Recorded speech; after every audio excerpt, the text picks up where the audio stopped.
Assalamualaikum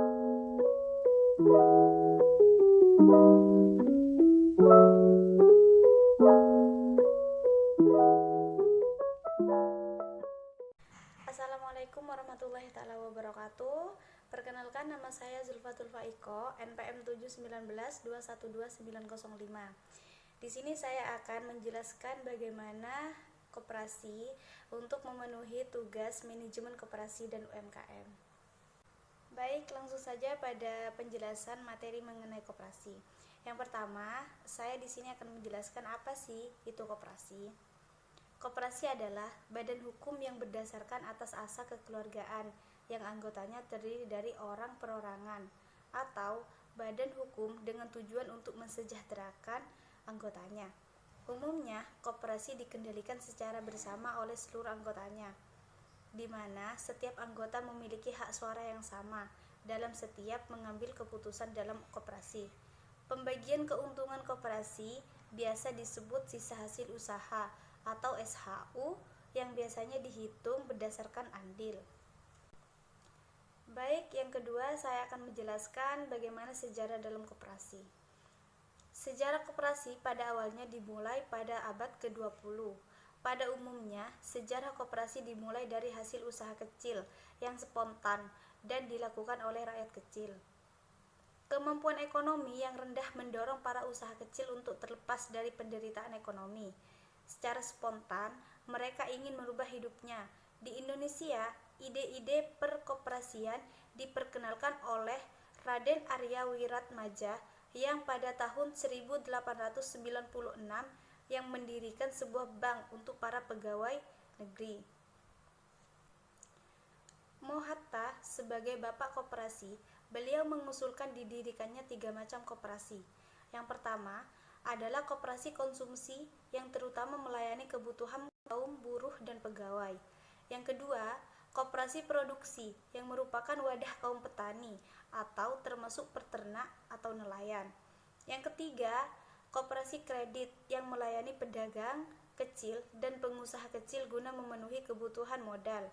Bung Hatta mengatakan bahwa koperasi yang sebenarnya bukan mencari laba atau keuntungan, namun bertujuan untuk memenuhi kebutuhan bersama anggotanya koperasi. Baik, yang ketiga adalah landasan koperasi. Landasan koperasi ada 3.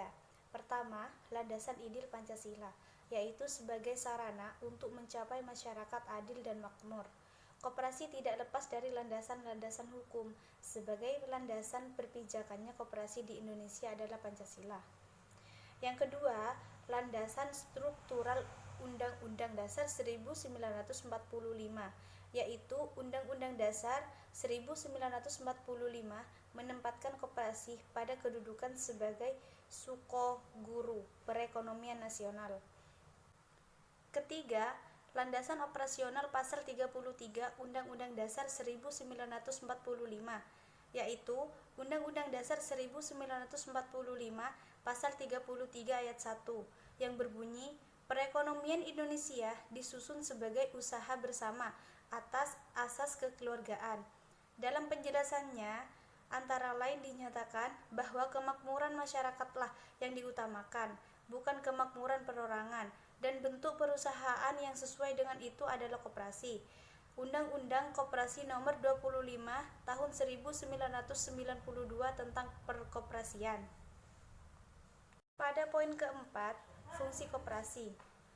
Fungsi koperasi dalam pasal 3 Undang-Undang Nomor 25 Tahun 1992 tentang perkoperasian disebut bahwa koperasi bertujuan memajukan kesejahteraan anggota pada khususnya dan masyarakat pada umumnya, serta ikut membangun tatanan perekonomian nasional dalam rangka mewujudkan masyarakat yang maju, adil dan makmur, berlandaskan Pancasila dan Undang-Undang Dasar 1945. Sementara fungsi dan perannya dimuat dalam pasal 4, yakni 1. Membangun dan mengembangkan potensi dan kemampuan ekonomi anggota pada khususnya serta masyarakat pada umumnya untuk meningkatkan kesejahteraan ekonomi dan sosial. Yang kedua, berperan secara aktif dalam upaya meningkatkan kualitas kehidupan masyarakat. Kemudian poin keempat ada asas koperasi. Asas koperasi ada dua. Yang pertama, asas kekeluargaan. Asas ini mengandung makna adanya kesadaran dari hati nurani setiap anggota koperasi untuk mengerjakan segala sesuatu dalam koperasi yang berguna untuk semua anggota dan dari semua anggota koperasi tersebut. Jadi, bukan untuk diri sendiri maupun beberapa anggota saja, dan juga bukan dari satu anggota melainkan mencakup semuanya. Dengan asas yang bersifat seperti ini, maka anggota akan mempunyai hak dan kewajiban yang sama.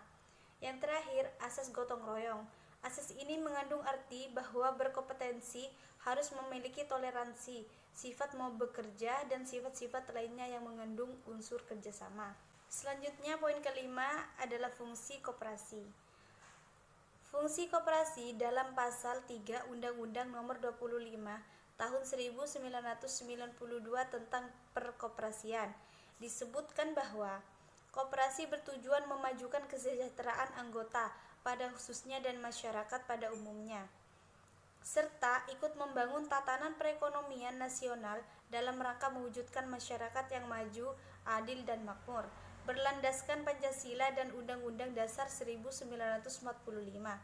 Sementara itu, fungsi peranannya dimuat dalam pasal 4, yakni 1.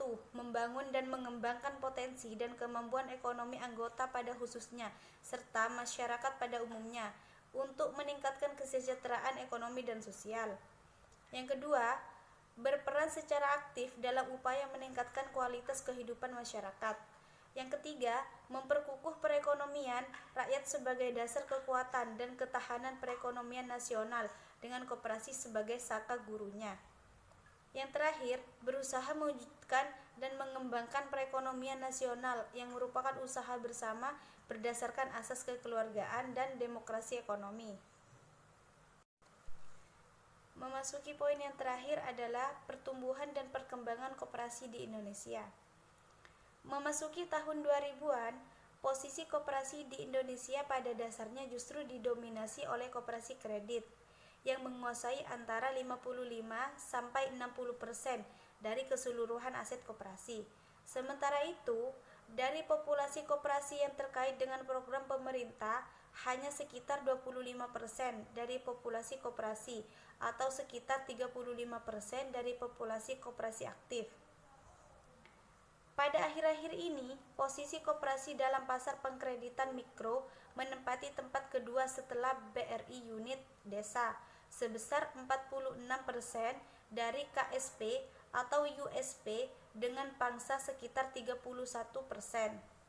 Dengan demikian, walaupun program pemerintah cukup gencar dan menimbulkan distori pada pertumbuhan kemandirian koperasi, tetapi hanya menyentuh sebagian dari populasi koperasi yang ada, sehingga pada dasarnya masih besar elemen untuk tumbuhnya kemandirian koperasi.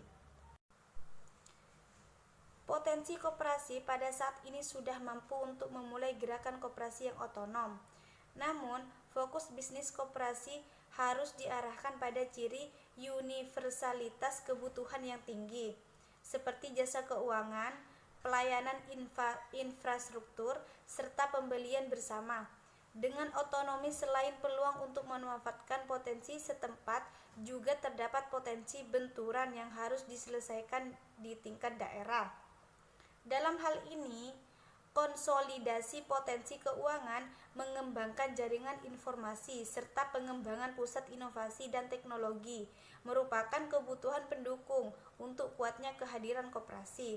Pemerintah di daerah dapat mendorong pengembangan lembaga menjamin kredit di daerah. Baik, mungkin itu saja yang dapat saya sampaikan. Kurang lebihnya mohon maaf.